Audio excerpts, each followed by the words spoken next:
وہ آپ کو پیدا کرتے انہوں نے وہ کام کرنے کی جگہ پیچھے سائڈ رکھا ہے. ہاں چابی لے لو اسے جو لحاظ آپ سے پوچھ لیں وہ پیچھے.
الحمد لله وكفى وسلام على عباده الذين اصطفى أما بعد فأعوذ بالله من الشيطان الرجيم بسم الله الرحمن الرحيم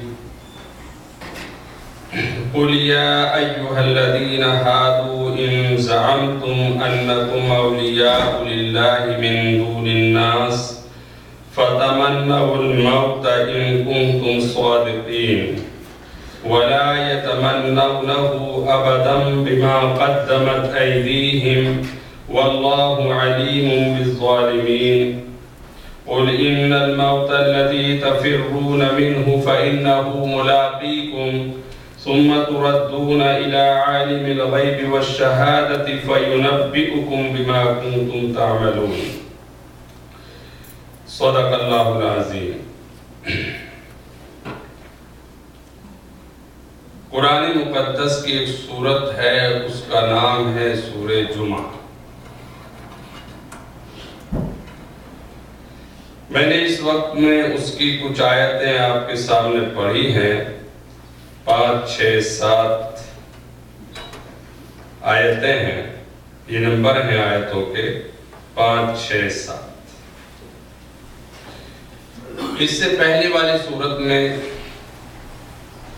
اللہ سبحانہ تعالیٰ نے حضرت عیسیٰ علیہ نبینا علیہ السلام کے بارے میں جو بنی اسرائیل کے آخری نبی اور پیغمبر ہیں،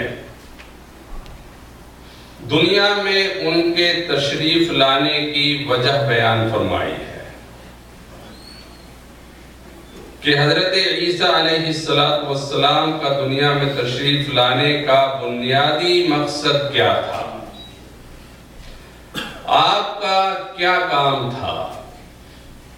ایک کام تو یہ تھا کہ لوگوں کو صحیح راستہ دکھائیں، اور چونکہ آپ قیامت تک کے لیے نبی نہیں ہیں، اور قیامت تک کے لیے جو نبی آئیں گے وہ جناب محمد رسول اللہ صلی اللہ علیہ وسلم ہوں گے، لہذا آپ کی ذمہ داریوں میں سے ایک ذمہ داری یہ تھی کہ اپنی قوم کو اس بات سے آگاہ کریں کہ میرے بعد ایک نبی اور پیغمبر تشریف لائیں گے، ان پر تم ایمان لانا، اور قیامت تک پھر کوئی نبی ان کے بعد نہیں آئے گا.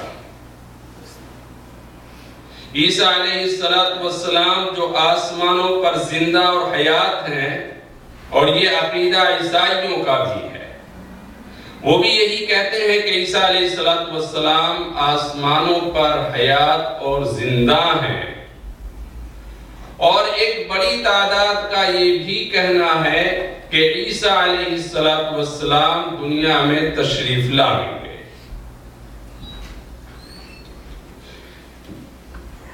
اور مسلمانوں کا بھی یہی بنیادی عقیدہ ہے کہ عیسیٰ علیہ السلام آسمان پر موجود ہیں، حیات ہیں، اور قیامت سے پہلے دنیا میں تشریف لائیں گے، مگر حضور اکرم صلی اللہ تعالی علیہ وسلم کو فالو کریں گے، ان کے فالوور ہوں گے۔ عیسیٰ علیہ السلام کی اپنی کوئی شریعت، کوئی قانون لاگو نہیں کیا جائے گا، بلکہ جناب محمد رسول اللہ صلی اللہ علیہ وسلم کے شریعت ہی پر وہ عمل کریں گے، اور لوگوں کو اسی پر عمل کرائیں گے اور اسی کی دعوت دیں گے۔ تو یہ عقیدہ عیسائیوں کا بھی ہے کہ عیسیٰ علیہ السلام آسمان پر زندہ ہیں، اور مسلمانوں کا بھی عقیدہ یہ ہے، لیکن ایک فرق ہے۔ فرق یہ ہے کہ مسلمان یہ کہتے ہیں وَمَا قَتَلُوهُ وَمَا صَلَبُوهُ وَلَكِنْ شُبِّهَ لَهُمْ، کہ عیسیٰ علیہ السلام کو سولی نہیں دی گئی، عیسیٰ علیہ السلام قتل نہیں کیے گئے، بلکہ اللہ سبحانہ وتعالی نے ان کو آسمانوں پر زندہ اٹھا لیا۔ جب لوگوں نے ان کے قتل کرنے کا ارادہ کیا تو اللہ سبحانہ وتعالی نے ان کو زندہ آسمان پر اٹھا لیا۔ یہ مسلمانوں کا عقیدہ ہے۔ اور عیسائی کہتے ہیں کہ ان کو سولی دی گئی، قتل کیے گئے، مار ڈالے گئے، اور 3 دن کے بعد پھر زندہ کیے گئے اور پھر آسمان پر اٹھائے گئے۔ یہ فرق ہے۔ تو اسلامی عقیدہ یہ ہے کہ عیسیٰ علیہ السلام کو سولی نہیں دی گئی اور زندہ آسمانوں پر اٹھا لیے گئے، اور عیسائیوں کا عقیدہ یہ ہے کہ پہلے سولی دیے گئے، قتل کیے گئے، اور 3 دن کے بعد زندہ ہوئے اور پھر آسمان پر اٹھا لیے گئے، اور اب آسمان پر زندہ ہیں اور پھر دنیا میں تشریف لائیں گے۔ تو عیسیٰ علیہ السلام کی ایک ذمہ داری یہ تھی کہ اپنی قوم کو یہ سمجھائیں اور بتائیں کہ پیغمبر جناب محمد رسول اللہ صلی اللہ علیہ وسلم تشریف لائیں گے، ان پر تم ایمان لانا۔ اس صورت کے اندر جو میں نے یہ کچھ آیتیں پڑھی ہیں، ایک دوسری قوم جو اپنے آپ کو اہل کتاب کہتی ہے اور جن کا دعویٰ یہ ہے کہ ہم اللہ کے سب سے زیادہ قریب ہیں، اللہ ہمارے دوست ہیں، ہم اللہ کے محبوب بندے ہیں، جنت ہمارے لیے بنائی گئی ہے، اس قوم کا تذکرہ ہے جسے قوم یہود کہتے ہیں۔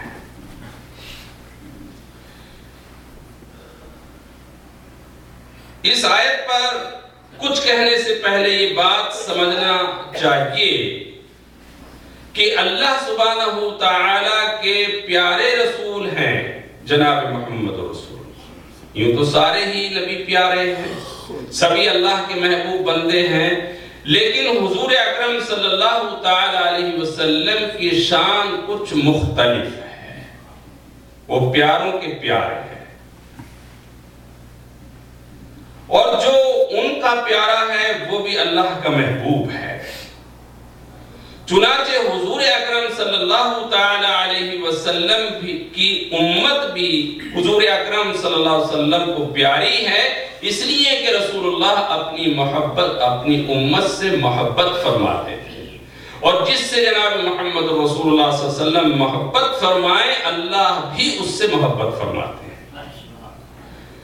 تو ہمارا مقام اللہ کے نزدیک بہت اونچا اور بلند ہے، اور اس میں ہماری کوئی خوبی نہیں ہے، بلکہ یہ سب جناب محمد رسول اللہ صلی اللہ تعالی علیہ وسلم کی شفقت اور آپ کی مہربانیوں کی وجہ ہے کہ آپ کی شفقت، آپ کی مہربانیوں کی وجہ سے اللہ سبحانہ تعالیٰ نے ہمیں بھی اپنا محبوب کہا ہے۔ اسی لیے اللہ سبحانہ تعالیٰ نے جناب محمد رسول اللہ صلی اللہ علیہ وسلم کی امت کو ایسا نہیں ڈانٹا جیسا دوسری امتوں کو ڈانٹا ہے۔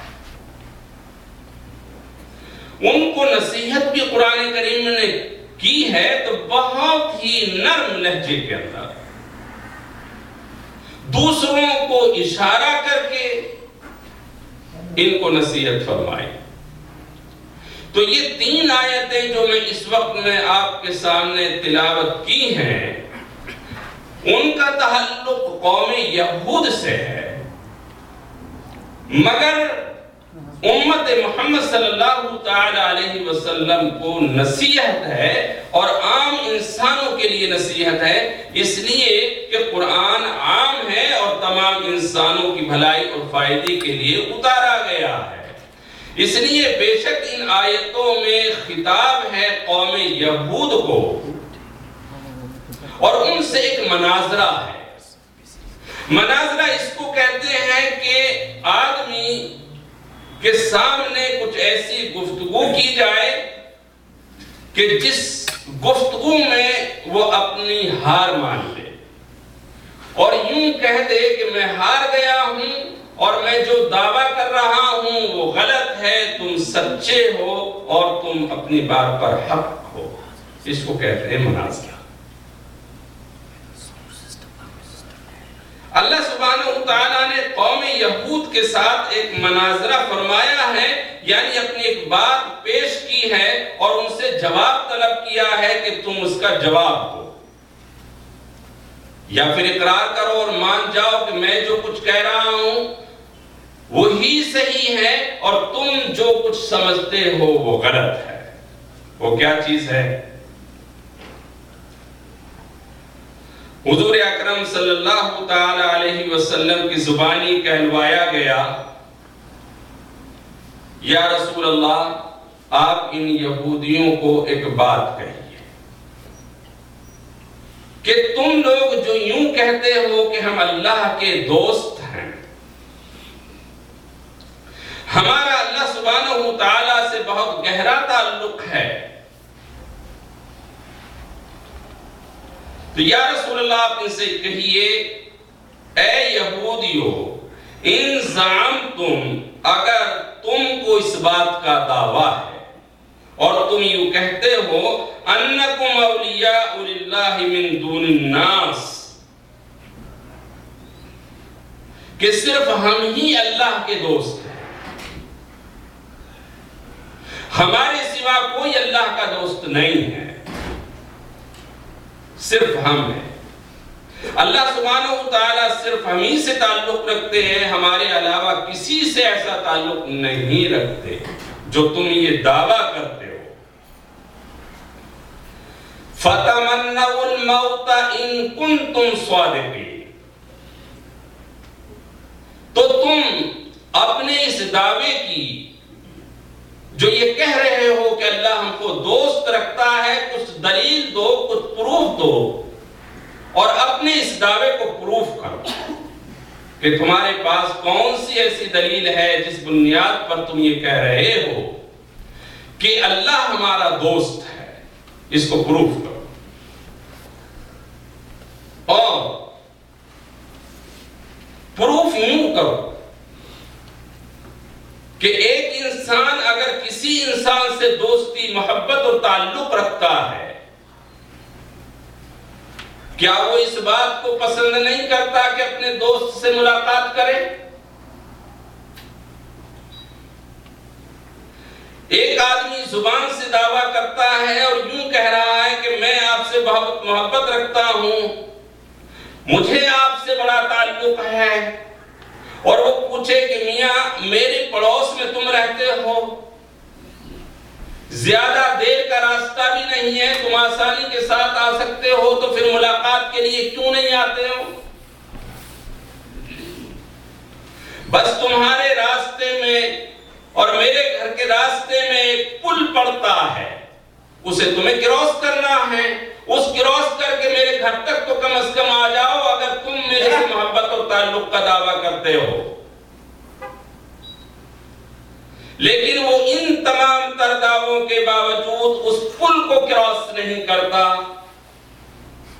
اور زبانی محبت کا دعویٰ کرتا ہے مجھے آپ سے بڑا تعلق ہے. تو معلوم ہوا کہ اس کا تعلق کمزور ہے اور اس کا تعلق اس دہقان اور گاؤں والے کی طرح ہے جو مولانا روم نے قصہ لکھا ہے کہ ایک دیہاتی آدمی بیٹھا ہوا رو رہا تھا. کسی شخص نے اس سے پوچھا کہ کیوں روتے ہو؟ کہا یہ میرا کتا ہے, مجھے اس سے بہت زیادہ پیار اور محبت ہے, یہ مر رہا ہے. اس نے پوچھا کیوں مرتا ہے؟ کہا بھوک کی وجہ سے. اس نے نظر دوڑائی, دیکھا کہ ایک بورا رکھا ہوا ہے. پوچھا اس بورے میں کیا ہے؟ کہا روٹیوں کے ٹکڑے ہیں. کہا کتا بھوک سے مر رہا ہے اور تیرے پاس روٹیاں ہیں اور تو دعویٰ کر رہا ہے اس بات کا کہ مجھے اس کتے سے بہت محبت ہے, تو 2-4 ٹکڑے اس کو کھلا دے, اس کی جان بچ جائے گی. کہا یہ نہیں ہو سکتا میرے سے. تو معلوم ہوا کہ یہ دعویٰ جھوٹا ہے, یہ دعویٰ صحیح نہیں ہے, اس دعوے کو پروف نہیں کیا جا سکتا. اور یہ ایسا ہی دعویٰ ہے کہ ایک مرتبہ لیلا کو کسی نے آ کر کے خبر دی کہ آپ کے گھر کے باہر جس آدمی کو ملو وہ کہتا ہے میں مجنوں ہوں, مجنوں ہوں, مجنوں ہوں. کیا کیا جائے؟ کب پہچانو؟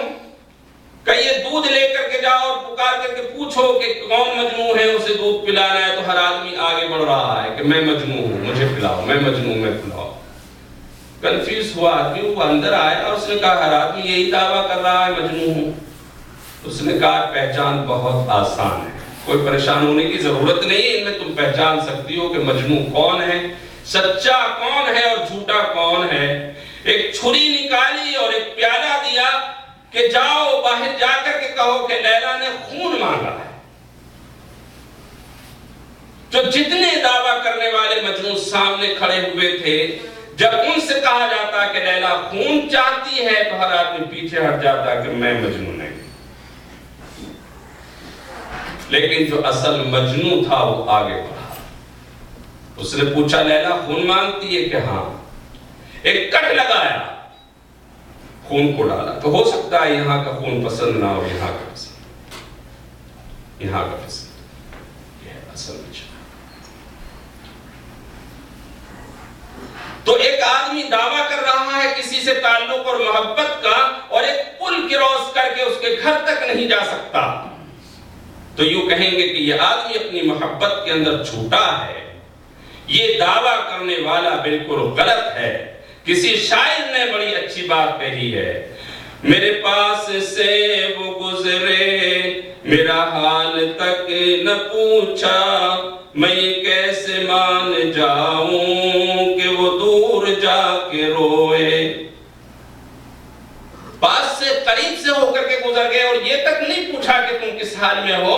اب دور جانے کے بعد میں کہہ رہے ہیں کہ میں تمہاری محبت میں اور جدائی میں بہت رویا ہوں. تو مجھے کیا معلوم ہو کہ روئے بھی ہوئے کیا نہ روئے ہو. میں تو جب جانتا کہ میرے پاس سے گزرتے اور میرا حال پوچھتے. تو اللہ سبحانہ وتعالی فرماتے ہیں کہ تم جو یہ دعویٰ کر رہے ہو کہ ہمیں اللہ سے محبت ہے, اللہ سے تعلق ہے, اور اللہ کے علاوہ, اللہ ہمارے علاوہ کسی کو دوست نہیں رکھتے. تو ایک دوست دوسرے دوست سے ملنا پسند کرتا ہے, اس کے پاس جانا چاہتا ہے.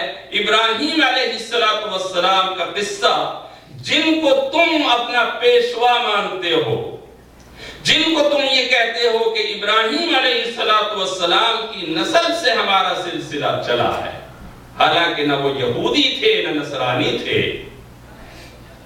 مگر چلو تھوڑی دیر کے لیے مان لی جائے بات, تو تمہارے دادا ابراہیم علیہ السلام کا حال تو یہ ہے کہ ایک مرتبہ جنگل میں تشریف فرما ہے اور کسی نے آ کر کے ایک آواز لگائی اللہ اکبر، تو غشی طاری ہو گئی نام سن کر کے اور زمین پر گر پڑے۔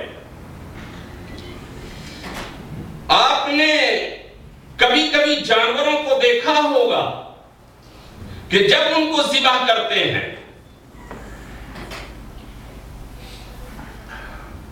تو کئی جانور بہت آسانی کے ساتھ اپنے گلے پہ چھری پھرواتے تھے، کو تنگ کرتے ہیں۔ تو جب وہ اللہ اکبر ان کے سامنے کہا جاتا ہے، بسم اللہ الرحمن الرحیم نہیں پڑھا جاتا۔ جب جانور کو ذبح کرتے ہیں بسم اللہ الرحمن الرحیم نہیں پڑھا جاتا۔ کیوں؟ اس لیے کہ رحمان اور رحیم کسی کی جان نہیں لیتا ہے، بلکہ اس وقت میں بسم اللہ اللہ اکبر کہا جاتا ہے۔ جب اللہ کا نام اس جانور کے سامنے لیا جاتا ہے تو اللہ کے عشق اور محبت میں غرق ہو جاتا ہے، اور جب اس کے حلقوم پر چھری چلائی جاتی ہے تو اسے احساس تک بھی نہیں ہوتا۔ جس طرح سے وہ مریض جس کو کلوروفارم سنگا کر کے بے ہوش کر دیا گیا ہو اور ڈاکٹر نے اس کے حصوں کو کاٹ دیا ہو اور اس کو احساس تک نہ ہو، یہ جانور کے ساتھ معاملہ ہوتا ہے۔ یہی حال انسانوں کے ساتھ ہوتا ہے۔ ابراہیم علیہ السلام نے جب اللہ کا نام سنا، غشی طاری ہوئی اور گر گئے، ہوش آیا تو کہنے والے سے پھر کہا کہ ایک مرتبہ پھر اللہ کا نام سناؤ۔ وہ کہا فری میں تھوڑی سناؤں گا۔ کہا پھر کہ یہ بکریاں جو ہیں آپ کی وہ دے دیں۔ کہا لے لو، ایک مرتبہ نام سناؤ۔ بنی اسرائیل کے ایک صاحب کا قصہ لکھا ہے، مجنون دیوانہ اللہ کے عشق میں پہاڑ پر کھڑا ہوا ہے۔ والدہ سے پوچھا، والدہ محترمہ یہ آسمان کس نے بنایا ہے؟ بیٹا تجھے تو معلوم ہے کس نے بنایا ہے، عاقل ہے، بالغ ہے، اللہ والا ہے، پھر میرے سے پوچھتا ہے یہ آسمان کس نے بنایا ہے، یہ زمین کس نے بنائی ہے، یہ پہاڑ کس نے بنایا ہے؟ والدہ سے پوچھتا آپ مجھے بتائیے کس نے بنایا؟ جانتا ہے، مگر وہ ایک غیر کی زبان سے نام سننا چاہتا ہے۔ اے دیش سے آنے والے بتا کس حال میں ہے یاران وطن۔ جب کوئی وطن سے واپس آتا ہے تو لوگ اس سے بیٹھ کر کے باتیں پوچھتے ہیں، فلاں کس حال میں تھا، فلاں کیسا تھا، تاکہ کچھ دل کو تسلی ہوتی ہے۔ تو جب اس نے اپنی ماں سے کہا ماں تو مجھے بتا تو صحیح کہ بنانے والا کون ہے، اس نے کہا اللہ۔ جذب کی کیفیت طاری ہوئی اور اوپر سے چھلانگ لگا دی اور اپنے آپ کو ہلاک کر ڈالا۔ یہ حدیث کا قصہ ہے۔ بس شہادت اور خودکشی میں یہی فرق ہے۔ جو اللہ کے نام پر جان دی جاتی ہے اس کو شہادت کہا جاتا ہے، اور جو مصیبتوں سے گھبرا کر کے انسان مرتا ہے اس کو خودکشی کہتے ہیں۔ جان دینا دونوں حالتوں میں ہے، مگر ایک اللہ کے عشق اور پیار میں، محبت میں جان دینے کو شہادت، اور جس کا انعام یہ ہے لا تحسبن الذین قتلوا فی سبیل اللہ امواتا۔ خبردار میرے عاشق کو کوئی مردہ نہ کہے، خبردار میرے عاشق کو کوئی مردہ نہ کہے، میرے اوپر جان دینے والے کو کوئی خودکشی کرنے والا نہ کہے۔ وہ مردہ نہیں، وہ زندہ ہے، اعلان فرمایا اللہ۔ اور پھر اس کے بارے میں اعلان ہوتا ہے، وہ یوں کہتا ہے محبوب کی گلیوں میں ذرا گھوم کے نکلے، عاشق کا جنازہ ہے ذرا دھوم سے نکلے۔ تو خودکشی اور شہادت میں یہ فرق ہے۔ تو تم جو یوں دعویٰ کر رہے ہو کہ ہمیں اللہ سے محبت ہی ہے، فَتَمَنَّوُا الْمَوْتَ إِن كُنتُمْ صَادِقِينَ، تم موت کی تمنا کرو اللہ سے یوں کرو، اے اللہ جلدی موت دے دے، اے اللہ جلدی مار دے تاکہ جلد آپ سے ملیں۔ دوست سے ملنا چاہتا ہے تو تم کو اگر دعویٰ محبت ہے تو موت کی تمنا کیوں نہیں کرتے ہو؟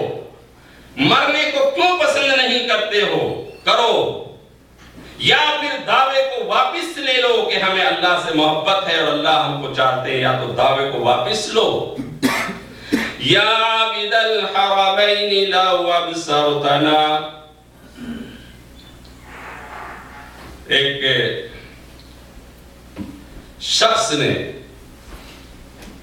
فضیل ابن عیاض کو،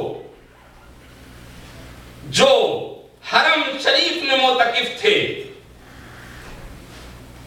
وہاں سے اشعار لکھ کر کے بھیجے کہ اے حرمین شریفین کے معتکف، یا عابد الحرمین لو ابصرتنا لعلمت انک تلہب، اگر تم یہ سمجھ لیتے کہ تم میں اور ہمارے میں فرق کیا ہے تو تمہیں اپنی عبادت کھیل اور تماشا معلوم ہوتی۔ تم اپنی داڑھیوں کو اپنے آنسوؤں سے تر کرتے ہو اور ہم اپنی داڑھیوں کو اپنے خون سے رنگتے ہیں، یہ ہے فرق۔ لعلمت انک تلعب، تمہیں اپنی عبادت کھیل و تماشا ہوتی۔ تو اگر تمہیں عشق اور پیار اور محبت کا دعویٰ ہے تو تم مرنے کی تمنا کرو۔ اللہ فرماتے ہیں وَلَا يَتَمَنَّوْنَهُ أَبَدًا بِمَا قَدَّمَتْ أَيْدِيهِمْ، یا رسول اللہ یہ کبھی بھی مرنے کی تمنا نہیں کر سکتے، کبھی بھی نہیں کر سکتے کہ ہم مرنا چاہتے ہیں۔ کیوں؟ بِمَا قَدَّمَتْ أَيْدِيهِمْ، انہوں نے کچھ ایسے اعمال کیے ہوئے ہیں، انہیں معلوم ہے کہ مرنے کے بعد وہ سارے اعمال نامے سامنے آ جائیں گے، اس لیے مرنا نہیں چاہتے ہیں۔ اگر ان کے اعمال ناموں میں نیکیاں ہوتی تو یہ مرنا چاہتے، اگر اعمال ناموں میں اچھائیاں ہوتی تو یہ مرنے کی تمنا کرتے۔ معلوم ہوا اعمال نامے خراب ہے، اس لیے مرنا نہیں چاہتے ہیں۔ بھائیو، ہم یہ گفتگو یہودیوں کے بارے میں کر رہے ہیں جو قرآن کر رہا ہے، لیکن تھوڑا سا یو ٹرن لیجئے۔ وہ یو ٹرن کیا ہے؟ ہم اپنی طرف لوٹیں اور ہم دیکھیں کہ کیا ہم بھی مرنے کی تمنا کرتے ہیں کہ نہیں۔ سوچ لیجیے، غور کیجیے گا، رسول اللہ صلی اللہ علیہ وسلم سے ہمیں محبت ہے کہ نہیں؟ ہر آدمی دعویٰ کر رہا ہے محبت کا، مجھے بھی محبت ہے، مجھے بھی محبت ہے۔ بے شک سب کو محبت ہے، انکار تو نہیں ہے، لیکن رسول اللہ صلی اللہ علیہ وسلم کہاں ہے؟ قبر میں۔ تو ملاقات دنیا میں ہی ہوگی یا قبر میں ہوگی؟ وہ تو قبر میں ہی ملاقات ہوگی، اور قبر میں جانا ہم کو ناپسند ہے، مرنا ہم کو ناپسند ہے۔ تو جب یہود کو بھی مرنا ناپسند ہے اور ہم کو بھی مرنا ناپسند ہے تو فرق کیا ہے؟ اس پر غور کیجیے گا۔ یہود کو مرنا کس وجہ سے ناپسند ہے؟ اعمال نامے خراب ہیں۔ ہم غور کریں، کیا ہمارے اعمال نامے تو خراب نہیں ہیں؟ کیا ہم نے اپنی جھولیوں کے اندر کانٹوں کو تو اکٹھا نہیں کر لیا ہے جس کی وجہ سے مرنا نہیں چاہتے؟ یہ بات قابل غور ہے، ورنہ جن کے جھولیوں میں نیکیاں ہیں وہ تو مرنا چاہتے ہیں، وہ مرنا چاہتے ہیں۔ چنانچہ جن اہل اللہ کو، جن لوگوں کو اللہ سبحانہ تعالیٰ سے محبت ہے، وہ ایک لمحہ دنیا میں رہنا نہیں چاہتے۔ کیوں رہنا چاہتے ہیں؟ کہ اس لیے رہنا پسند کر رہے ہیں کہ ان کی محبوب کی مرضی یہ ہے کہ چند دن تم نے اور جدائی کے دن گزارنے، اس لیے بس اپنی زندگی کے دن پورے کر رہے ہیں۔ کہ محبوب نے کہہ دیا کہ ابھی تم ہمارے سامنے نہیں آنا، ابھی ملاقات نہیں ہو سکتی تم سے، بس وہ زندگی کے دن پورے کر رہے ہیں، ورنہ چاہتے تو یہ ہیں کہ جلد فرشتہ موت کا آئے، دم نکلے اور اللہ سبحانہ و تعالیٰ کے یہاں پہنچ جائے، اور پھر وہ دیدار خدا بندی نصیب ہو جس کے لیے راتوں کو اٹھ اٹھ کر کے رونا، جس کے لیے تڑپنا، چپ کے آہ بھرنا، گھٹ کے مر جانا، وہ اس کو دیکھیں۔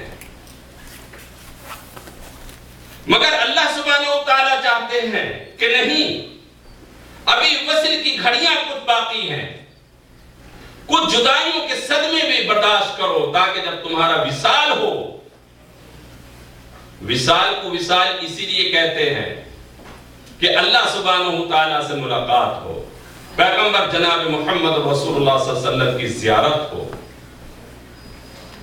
اس لیے ہم کوشش کریں کہ اپنے اعمال ناموں کو نیکیوں سے بھر لیں، دنیا میں نہ کسی کو ستائیں، نہ کسی کو برا بلا کہیں، نہ کسی کے حقوق دبائیں، اور اپنا ایسا اسکیڈول کریں کہ اللہ کے سامنے بیٹھیں، کچھ روئیں، کچھ اللہ کا ذکر کریں۔ ذکر میں لذتیں، ایک ایسی تاثیر اللہ سبحانہ و تعالیٰ نے اپنے ذکر میں رکھی ہے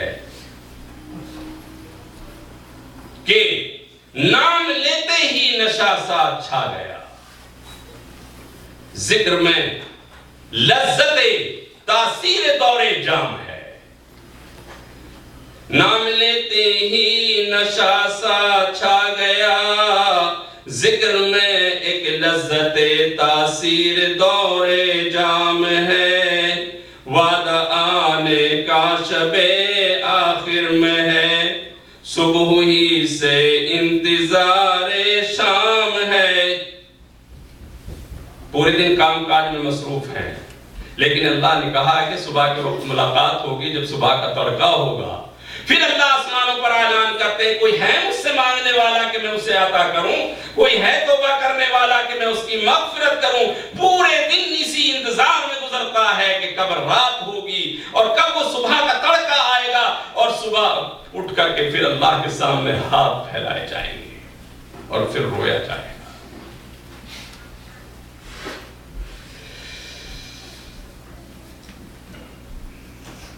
اس لیے بھائیوں، ہمیں کوشش کرنا چاہیے کہ پورا وقت اسی دنیا کے پیچھے نہ لگا دیں،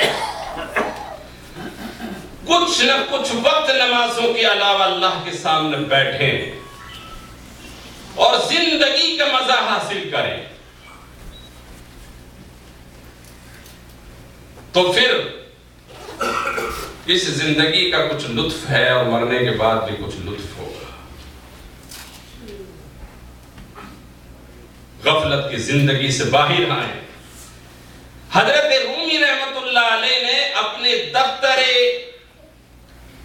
ششم میں قصہ لکھا ہے کہ ایک اجنبی شاعر حلب میں پہنچا، شام میں، انطاکیہ کے دروازے سے جب وہ داخل ہوا تو اس نے لوگوں کے رونے چلانے کی آواز سنی، لوگ شور مچا رہے ہیں، کوئی کپڑا پھاڑ رہا ہے، کچھ کر رہا ہے۔ وہ دیکھ کر کے دنگ رہ گیا، کیا ہوا ہے یہ؟ اس نے سوال کیا کہ یہ ہو کیا رہا ہے، یہ لوگ کیوں شور و غوغا مچائے ہوئے ہیں، کیوں ہنگامہ مچا رہے ہیں، کیوں سینوں کو پیٹ رہے ہیں، کیوں اپنے کپڑوں کو پھاڑ رہے ہیں؟ تو لوگوں نے، کسی نے کہا کہ معلوم ہوتا ہے کہ تو اہل بیت کو نہیں مانتا، تو اہل بیت کو نہیں مانتا۔ کہ کیوں؟ کہ تو اگر اہل بیت کو مانتا تو تجھے پتا ہونا چاہیے تھا کہ آج شہادت کربلا پیش آیا ہے، آج کے دن اس لیے لوگ شور و غوغا مچا رہے ہیں۔ شاعر نے جواب دیا اور شاعر کہنے لگا کہ واقعہ کربلا تو میں نے سنا ہے کہ نواز رسول صلی اللہ علیہ وسلم کے ساتھ میں پیش آیا، مگر مجھے افسوس اس بات کے اوپر ہو رہا ہے کہ یہاں کے شہر والوں کو خبر کئی سو سال کے بعد پہنچی ہے۔ کئی سو سال کے بعد تمہیں خبر کیوں پہنچی ہے؟ مولانا رومی آگے بڑھ کر کے کہتے ہیں کہ جب انسان کے مرنے کا وقت شروع ہوتا ہے اور زندگی اس کی غفلت میں گزری ہوئی ہوتی ہے تو پھر اس کے آباؤ جو اس کے رشتہ دار ہیں سب شور مچاتے ہیں، روتے ہیں، جا رہا ہے۔ کیوں؟ ارے اپنی غفلت کے اوپر رو، اس جانے والے پر کیوں روتے ہو؟ یہ تو اللہ کے پاس جا رہا ہے، اپنی غفلت پر رو۔ لوگ کہتے ہیں کہ مظہر مر گیا، میں یہ کہتا ہوں وہ اپنے گھر گیا۔ تم اس کو کیوں کہتے ہو مر گیا؟ وہ تو اپنے گھر چلا گیا ہے۔ اس لیے بھائیوں اپنی غفلت کو ہمیں چاہیے کہ ہم دور کریں اور وقت آنے سے پہلے اتنی تیاری کریں کہ جب موت کا فرشتہ آئے تو ہم اس کو کہیں خوش آمدید، ویلکم۔ آپ نے تعزیت تو بہت سنی ہوگی، مگر موت پر مبارکباد دینا بھی تو سنت ہے۔ موت پر مبارکباد دینا بھی سنت ہے، مگر کسی نے مبارکباد دی کسی کی موت پر آج تک؟ آپ کسی کو کہیے بہت مبارک ہو، آپ کے بھائی کا انتقال ہو گیا، آپ کے پیچھے ڈنڈا لے کر کے دوڑے گا، مگر ہے یہ بھی سنت۔ میرے پاس دلیل ہے، رسول اکرم صلی اللہ تعالی علیہ وسلم کا جب انتقال کے وقت قریب ہے تو حضرت فاطمہ رضی اللہ تعالی عنہ تشریف لائیں تو آپ نے بلایا، بیٹی یہاں ہو، کان ذرا قریب کرو۔ کان قریب کیا، کچھ بات کہی تو حضرت فاطمہ رضی اللہ تعالیٰ عنہ رونے لگی۔ جب دیکھا کہ ملول ہے تو پھر بلایا، بیٹا ذرا قریب آؤ۔ پھر کان میں کوئی بات کہی تو ہنسنے لگی، پھر ہنسنے لگی۔ حضرت عائشہ صدیقہ فرماتی ہیں کہ میں نے حضور اکرم صلی اللہ علیہ وسلم کے وصال کے بعد پوچھا کہ بیٹی اس وقت کیا معاملہ تھا؟ ہنسی بھی روئی بھی۔ فرمایا رسول اللہ صلی اللہ علیہ وسلم نے مجھے بلا کر کہا کہ بیٹی میں اب جا رہا ہوں۔ تو آپ کی جدائی کے صدمے میں رو پڑی، لیکن پھر آپ صلی اللہ علیہ وسلم نے بلا کر کہا، بیٹی تمہیں مبارک ہو، سب سے پہلے تم ہی میرے پاس آؤ گی۔ تو یہ مبارکباد نہیں موت کی، یہ مبارکباد ہے موت کی۔ اس مبارکباد کو قبول کرنے کے لیے تیار رہو تو زندگی کا لطف بھی اٹھاؤ گے۔ اللہ تعالیٰ میں کی توفیق۔